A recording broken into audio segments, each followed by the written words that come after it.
Good morning, I'm Craig Negrelli. It's Wednesday, April 30th, 2025, and these are your Unbiased Updates. President Trump touts his first 100 days in office, from immigration reform to tariffs to what's ahead. Also, ceasefire terms, what Russia says it specifically wants before ending the war with Ukraine, and the skepticism voiced by Ukrainian leaders. From the Straight Arrow News Studio, bringing the stories that matter to you from across the United States and around the world, these are today's Unbiased Updates. President Donald Trump's first 100 days of his second term are in the books, and they culminated with a rally in Michigan, as well as a one-on-one sit-down interview. During his first 100 days in office, President Trump signed 142 executive orders, more than any other president.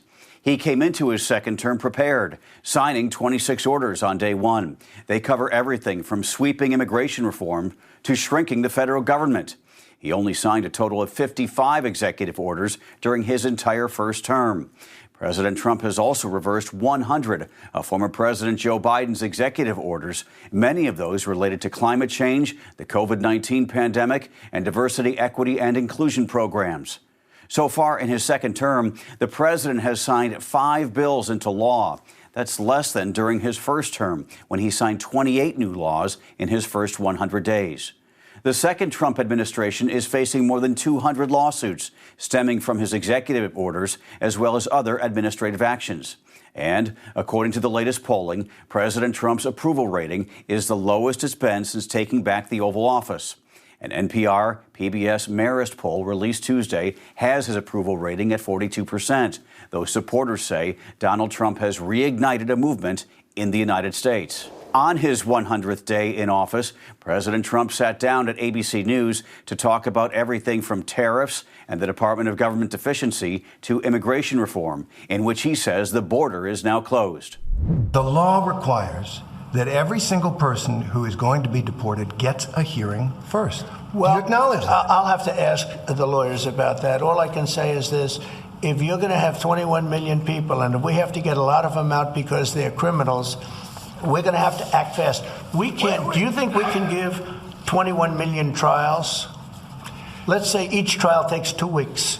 Is that what you want us to do? The law is the law, million? sir. The law is the law, and you're the law sworn doesn't to say anything uphold it. about trials. No, not trials, hearings. During that interview, President Trump also defended DOJ's moves to dismantle or shut down many government agencies and his global tariffs, especially the 145% levy on goods coming in from China. The president also held a rally in Michigan, announcing a new fighter jet mission for Selfridge Air National Guard Base, which had been at risk of possibly closing. And he talked about what's ahead. We've done this all in 14 weeks. That's one. Remember that. 100 days. We've done all of the things that I named and a lot more. And we're counting, and it's going to be better. Wait till you see the results of some of the things that we're doing. In the coming weeks and months, we will pass the largest tax cuts in American history. And that will include no tax on tips, no tax on Social Security, no tax on overtime.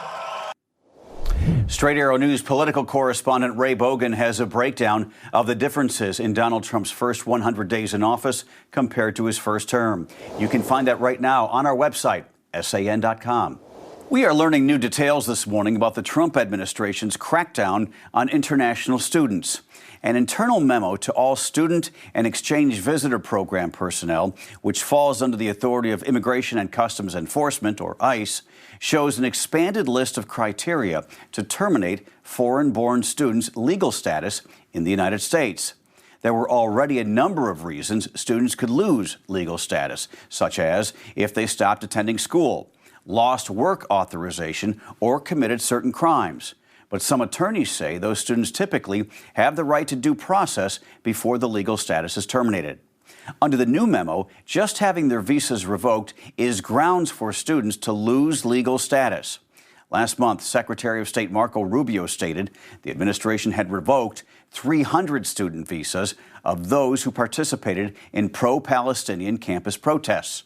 Rubio said at the time, quote, "If you lie to us and get a visa, then enter the United States, and with that visa, participate in that sort of activity, we're going to take away your visa." In the past, if a student had their visa revoked, they could stay in the U.S. to finish their studies.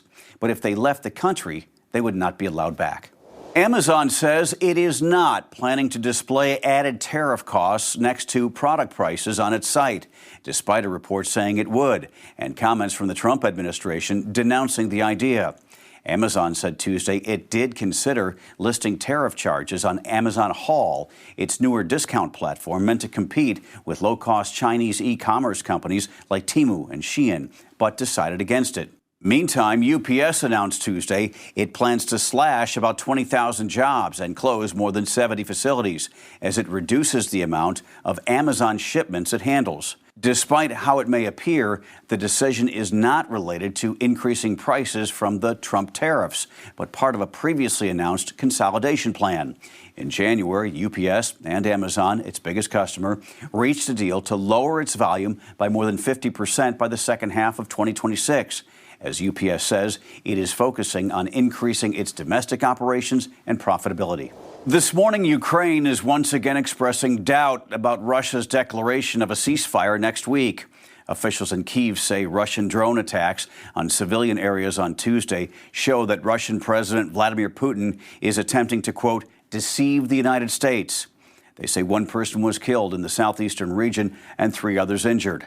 Ukraine also says Russia launched 20 drones and more than 30 guided bombs at Kharkiv. Meantime, the 3-day ceasefire is to run from May 8th through the 10th. Russian Foreign Minister Sergei Lavrov said Tuesday it will be the beginning of direct negotiations without preconditions for an end to the 3-year war. Among Russia's demands, Ukraine would not be admitted into NATO, international recognition of Russian control of all Ukraine regions annexed by the Kremlin, the lifting of international sanctions, and the return of frozen Russian assets. Ukraine has not agreed to the ceasefire. A judge in Milwaukee, Wisconsin, is now off the bench after immigration agents accused her of helping an undocumented immigrant who was facing criminal charges slip out the back way of the courthouse last week in order to avoid getting taken into federal custody. The Wisconsin Supreme Court has suspended Milwaukee County Circuit Judge Hannah Dugan. The court said it is acting to protect public confidence in Wisconsin courts. Dugan is temporarily prohibited from exercising the powers of a circuit court judge in the state. The FBI took her into custody on Friday at the county courthouse. She is now facing charges of concealing an individual to prevent his discovery and arrest, as well as obstructing or impeding a proceeding. ICE agents accused Dugan of escorting Eduardo Flores Ruiz and his lawyer out the jury door after she found out agents were in the building to arrest him. Court documents indicate Ruiz is in the country illegally after being deported in 2013. Agents arrested him Friday after a foot chase outside the courthouse. Lawyers for Judge Dugan say she is innocent. She is set to be arraigned in federal court in mid-May. Finally this morning, you may have already noticed, we have a new look here at Straight Arrow News. But it's more than just a makeover. It's a better way to get the news. We're putting an emphasis on giving you the facts first and putting every story into context about why it's so important. On top of that, we've added new ways for you to consume the news how you want it. Don't have time to get all the stories you want right now? Save them in your own personal queue for later. Want to keep looking at other news while you learn more about one specific topic? Choose a video size that works for you, or switch over to audio only. It's unbiased news built just for you. That's it for Unbiased Updates for this Wednesday. Make sure to check out our updated website and app if you have not done so already. We'll be back here tomorrow. For all of us here at Straight Arrow News, I'm Craig DeGrelli. Have a great day.